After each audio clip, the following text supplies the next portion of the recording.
9월 3일 오늘의 말씀은 갈라디아서 2장 1절에서 10절입니다.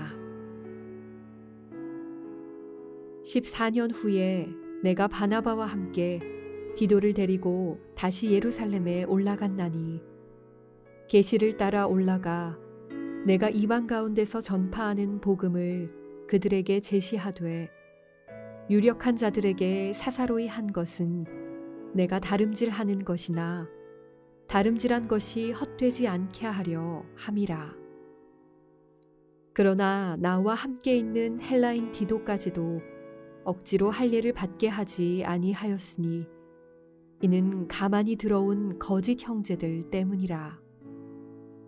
그들이 가만히 들어온 것은 그리스도 예수 안에서 우리가 가진 자유를 엿보고 우리를 종으로 삼고자 함이로되 그들에게 우리가 한시도 복종하지 아니하였으니 이는 복음의 진리가 항상 너희 가운데 있게 하려 함이라.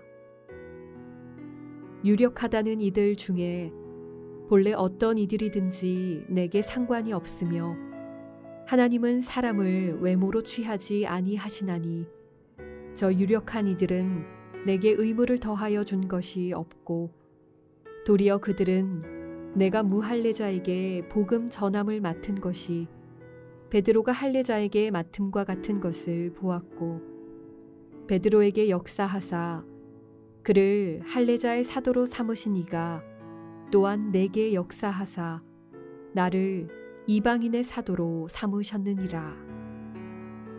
또 기둥같이 여기는 야고보와 게바와 요한도 내게 주신 은혜를 알므로 나와 바나바에게 친교의 악수를 하였으니 우리는 이방인에게로 그들은 할례자에게로 가게 하려 함이라. 다만 우리에게 가난한 자들을 기억하도록 부탁하였으니 이것은 나도 본래부터 힘써 행하여 왔노라.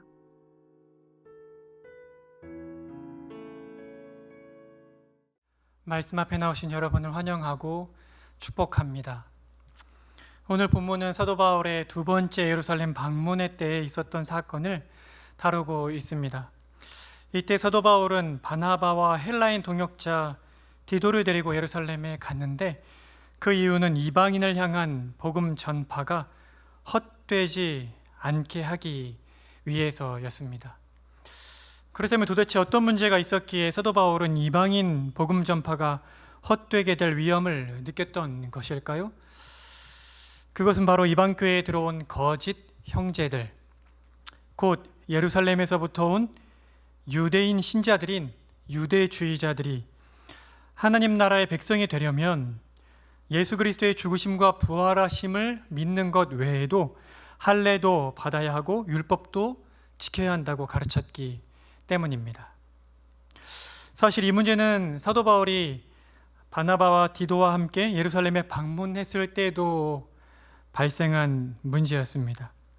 이유는 디도를 유대주의자들이 억지로 할례받게 하고자 했으나 사도 바울이 그것을 거절하였다고 기록하고 있기 때문입니다. 그러나 감사하게도 예루살렘 지도자들인 베드로, 야고보, 요한은 사도 바울과 교제의 악수를 나누므로 사도 바울이 전하는 복음이 참 복음이고 그 복음에 입각한 사도 바울의 행동이 옳다는 것을 입증해 주었습니다. 우리는 이 사건을 보면서 두 가지 중요한 교훈을 얻어야 합니다. 하나는 교회에 문제가 발생했을 때 문제 해결의 출발점을 기도로 삼아야 한다는 것이고, 다른 하나는 복음에 대한 분명한 이해가 있어야 한다는 것입니다. 먼저 교회에 문제가 발생했을 때 우리는 어떻게 해야 합니까? 다른 그 무엇보다도 기도하며 하나님의 인도하심을 구하여야 합니다. 오늘 2절을 보시면 사도 바울은 계시를 따라 예루살렘에 올라갔다고 고백하고 있습니다. 여기서 계시를 따랐다는 것은 교회의 문제에 대해 기도하며 하나님의 인도하심을 구하였고 하나님께서 예루살렘 지도자들과의 만남을 통해 이 문제를 해결하라는 뜻을 보이셨다는 것을 가리킵니다. 우리가 교회 안에서 얼마나 많은 문제를 만나게 됩니까? 그런데 그 문제들을 만날 때 우리가 가장 먼저 해야 할 것은 하나님의 인도하심을 구하며 기도하는 것입니다. 이 사람 저 사람을 찾아다니면서 문제를 공론화하는 것은 사단에게 시험할 거리를 주는 것일 뿐입니다. 조용히 기도로 하나님 앞에 나아가 인도하심을 구하여야 할 것입니다. 또한 교회에 문제가 발생했을 때 그 문제를 해석하는 기본 원리가 복음이라는 사실을 기억해야 합니다. 복음이 무엇입니까? 복음은 하나님께서 예수 그리스도 안에서 죄인인 우리의 구원을 위하여 행하신 일을 가리킵니다. 더 간략하게는 예수 그리스도의 죽으심과 부활하심, 그것이 복음입니다. 이 복음이야말로 신자의 전 삶을 규정하는 핵심 원리가 되어야 합니다. 이방인인 디도에게 할례를 행해야 하냐 말아야 하냐의 문제에 대한 답이 무엇이었습니까? 바로 복음. 다시 말해서 디도가 구원을 받아 하나님 나라의 백성이 되는 일에는 복음 이외에 다른 것이 필요치 않다는 것이었습니다. 복음의 완전성을 분명하게 깨닫고 있던 바울은 구원을 위해서 복음 이외의 다른 것을 덧붙여서는 안 된다는 사실을 강하게 외쳤던 것입니다. 주 안에 사랑하는 성도 여러분, 교회 안에 얼마나 많은 문제가 발생합니까? 그때 복음의 빛 아래에서 문제를 해석하고 판단해야 할 것입니다. 우리가 무엇으로 말미암아 구원을 받았으며 우리가 무엇으로 말미암아 구원의 은혜를 누리며 살고 있는지를 분명하게 깨닫고 있을 때 교회 안에서 일어나는 다양한 관계의 문제들이 눈 녹듯이 녹게 될 것이기 때문입니다. 오늘의 암구호는 이것입니다. 교회 안에서 문제가 발생할 때 기도하게 하시고 복음의 원리를 따라 문제를 다루는 지혜를 주소서. 오늘 우리는 이것을 위해서 함께 기도해야 할 것입니다. 함께 기도하겠습니다. 크고 높으신 하나님 아버지,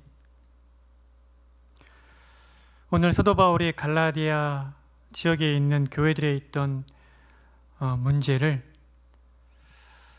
어떻게 해결해야 하는지를 한 사건을 통해서 우리에게 알려주는 것을 봅니다. 그러나 갈라디아 지역에 있던 교회들의 문제는 여전히 우리에게도 있고 교회 안에 얼마나 많은 문제들이 일어나는지 모릅니다.